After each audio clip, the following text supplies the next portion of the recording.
Hello. Welcome, everyone. I'm excited to be talking about enshrining zkRollups into Ethereum. So my name's Porter. I am a protocol security engineer at Matter Labs. Matter Labs is one of the teams that's building zkSync, which is one of the biggest rollups. We're also one of the fastest and cheapest.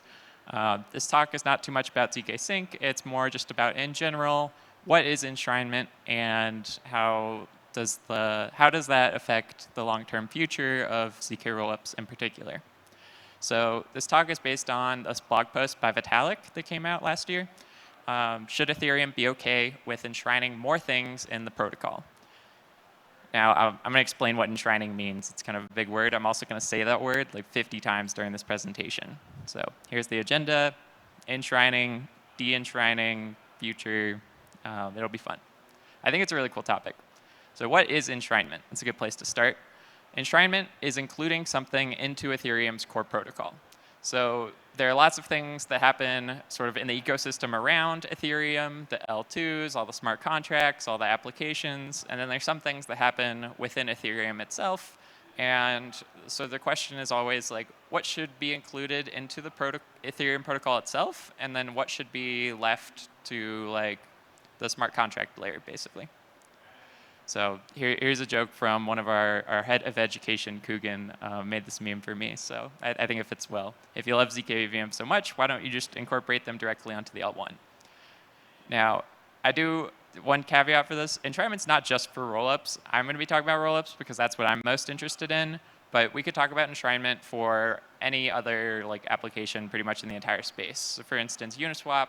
Maybe Ethereum should have built-in token swaps for like ERC20 tokens, so that theoretically you could enshrine Uniswap into Ethereum core, and then it would be sort of the default way to swap.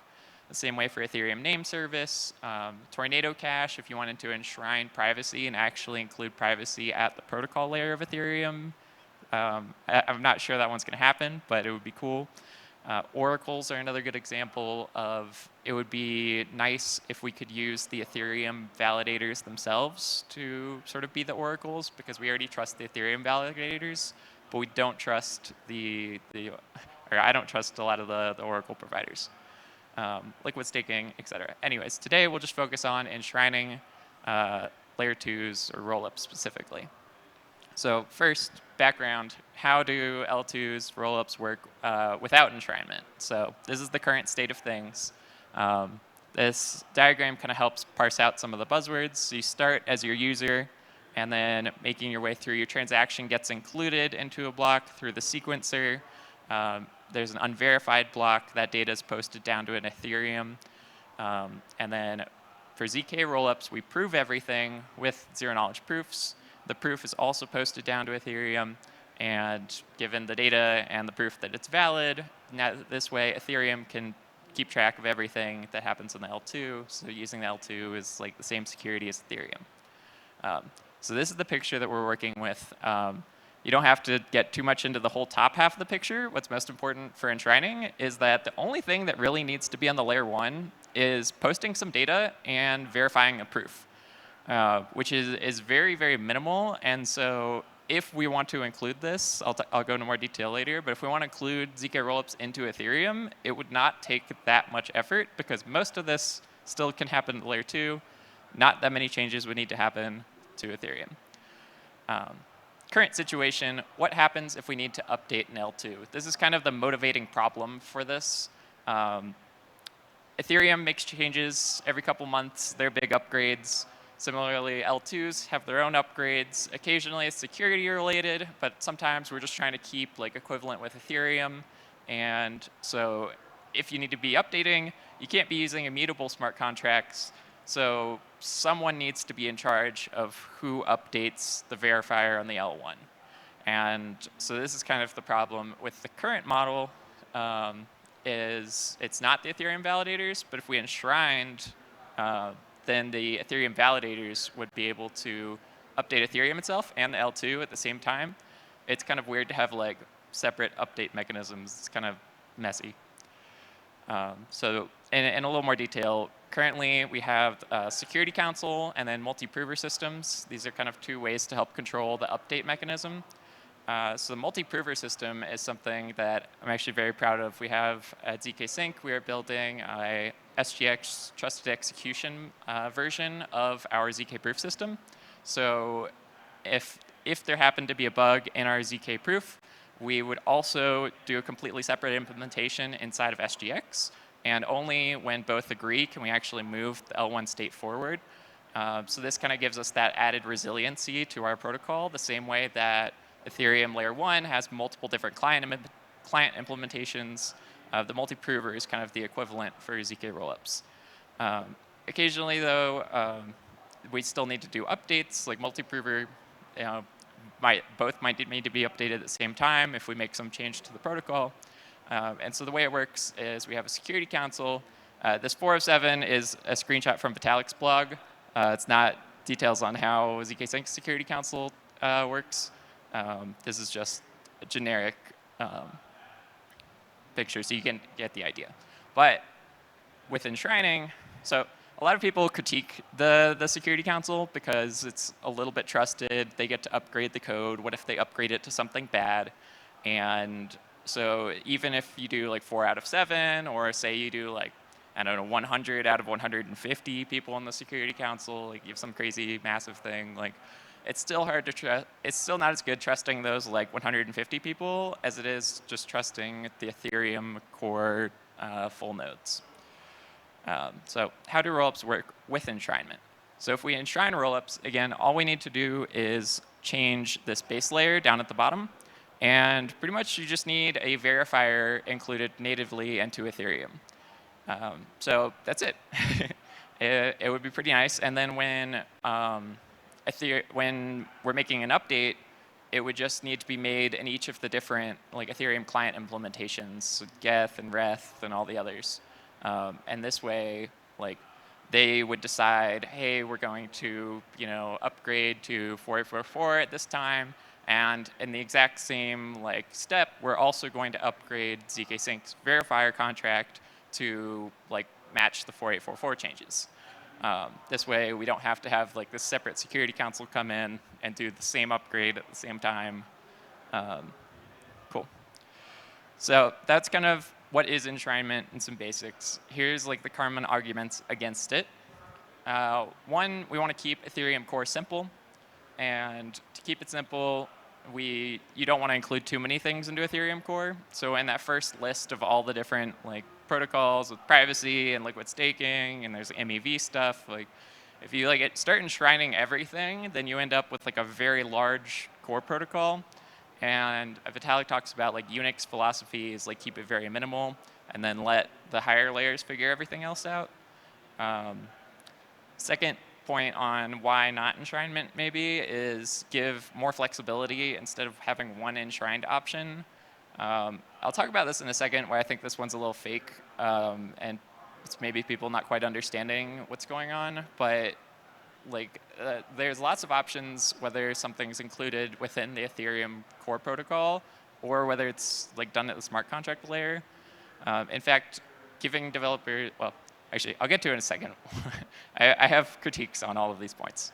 So, and the last critique, which I think is probably the most serious, but also the most important, is overloading Ethereum consensus. So overloading Ethereum consensus means we shouldn't use the Ethereum consensus mechanism for too many different things because we don't want to be having arguments all the time on like what's the current state of the chain. So we want to have like, it should be pretty rare that we need to like have a bug fix or do an upgrade or anything else. This gets into like restaking is kind of a similar idea where you're reusing the validators for other purposes. Enshrinement is like a more direct way of doing that where you're just giving the validators more responsibilities. So anyways, argument for enshrining anyways. Keeping Ethereum core simple is nice, but from the perspective of users, it's simpler to enshrine. Like you want the whole system to just nicely flow together, and there's just like one update mechanism that everyone can use. And so I think like overall and for the users, it's simpler to do this. So could be good to enshrine still. again, giving more flexibility or having one enshrine option. Sometimes like enshrining gives developers more tools to work with. So the current example is account abstraction. On zk Sync, we already have native account abstraction, but on the Ethereum layer 1, the user-facing accounts are like sort of privileged in a way. And by enshrining account abstraction, you can have all kinds of like smart contract wallets and other ways of like signing and creating signing transactions. So it's almost like de-enshrining the old user accounts by giving like Ethereum developers more options to work with and like more flexibility for building wallets and all these other things. So enshrining doesn't mean like limiting. It can be like opening for more options. And then the last critique was overloading Ethereum consensus. If we don't use Ethereum consensus, then we're stuck with security councils, or like even worse, like whatever the like bridges are using and all these other random multisigs. And like sometimes like you can give multisigs very nice properties, but really at the end of the day, at least I really want Ethereum full nodes. Like if you're just running it full node at home, you should be able to like check everything and check that everything's being done correctly.